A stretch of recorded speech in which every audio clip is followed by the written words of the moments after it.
जबकि गांव में क्या है, प्राय मूल निवासी ही रहते हैं और वहाँ बाहर के व्यक्ति आकर नहीं रहते हैं। अगर आते भी हैं तो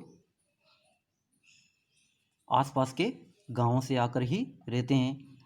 नगर में अमीर से अमीर व गरीब से गरीब सभी वर्गों के लोग सामान्यतः देखने को मिल जाते हैं। उनमें आपस में काफ़ी दूरियां होती हैं। गांव में बड़े से बड़ा आदमी भी छोटे से छोटे आदमी से परिचित होता है। उनमें परस्पर दूरी भी बहुत कम होती है। ठीक है। सातवां जो बिंदु है वो सातवां बिंदु है सामाजिक गतिशीलता। यानी सामाजिक गतिशीलता गांव में क्या होती हैं, बहुत कम होती हैं और नगरों में बहुत ज़्यादा मात्रा में होती है। शॉर्ट में बात करें तो नगरों में गाँवों की अपेक्षा सामाजिक गतिशीलता बहुत अधिक पाई जाती हैं और गाँव में लोग अपने सामाजिक स्तर के अधिक निकट रहते हैं। यानी और नगरों में लोग एक सामाजिक स्तर से दूसरे सामाजिक स्तर में सरलता से पहुंच जाते हैं। गांव के समाज अस्थिर हैं और नगर के समाज गतिशील हैं। गाँवों का व्यवसाय कृषि है, जबकि इसमें गतिशीलता संभव नहीं है। यहाँ के निवासी जिस भूमि पर पैदा होते हैं उसी भूमि पर खेती करते हैं व रहते हैं। वे स्थान परिवर्तन नहीं कर पाते हैं। जबकि नगरों में लोगों के अनेक व्यवसाय मिलते हैं। वे एक स्थान से दूसरे स्थान को बड़ी सरलता से जा सकते हैं तथा अपना व्यवसाय भी बदल सकते हैं। यहाँ धर्म, शिक्षा, संचार तथा राजनीति के कारण भी गतिशीलता अधिक पाई जाती है। कहाँ पर? नगरों में।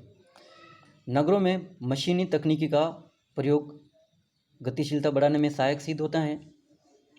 इसके द्वारा क्रमिक या श्रम विभाजन और श्रम की अदला बदली होने लगती है।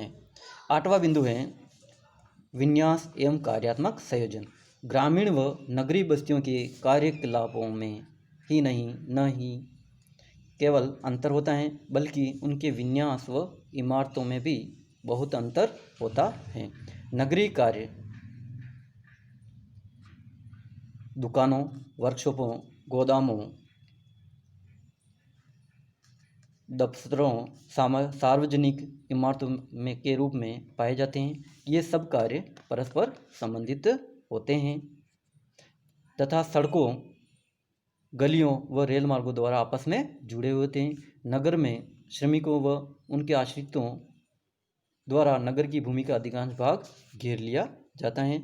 उनकी वहाँ पर अलग से लेबर कॉलोनी भी स्थापित हो जाती हैं, जबकि सामान्यतः गाँवों में ऐसा देखने को नहीं मिलता है।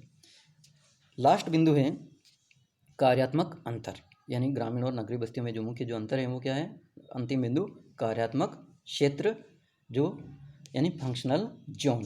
नगर जितना बड़ा होगा वहाँ इमारतें उतनी ही अधिक होगी।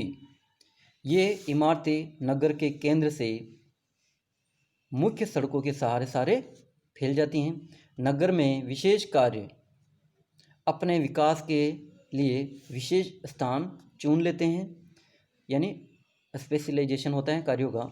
ठीक है। यानी क्षेत्र विशेष में एक बड़े नगर में नगरीय कार्य इतने अधिक तथा भिन्नता लिए होते हैं कि उनमें आपस में इस बात के लिए प्रतिस्पर्धा होने लगती हैं कि वे जहाँ तक संभव हो सके नगर के केंद्र के पास ही स्थान प्राप्त कर लें।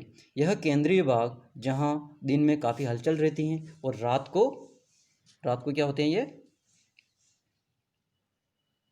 मृत हृदय बन जाते हैं। इनको कोर यानी CORE, जिसको अपन हार्टलैंड में जो अपने आगे बढ़ेंगे CBD सिद्धांत, इस सिद्धांत में भी जिसमें आएगा यानी CBD यानी केंद्रीय व्यापारिक क्षेत्र यानी कोर एरिया जिसको अपन कहते हैं के नाम से जानते हैं। बड़े बड़े नगरों में व्यक्ति जो हैं वो अलग अलग व्यापारिक क्षेत्रों में संलग्न रहते हैं। यानी बड़े बड़े नगरों में अलग अलग व्यापारिक क्षेत्रों के विकसित होने के साथ साथ रिहायशी औद्योगिक क्षेत्र भी अलग अलग रूप में विकसित हो जाते हैं। इसके विपरीत गाँवों में रिहायशी क्षेत्र जो कि सबसे अधिक भाग घेरे होते हैं वे बीच में दुकानों द्वारा अपना स्थान बना लेते हैं, वहाँ कोई अलग से बाजार विकसित नहीं हो पाता है।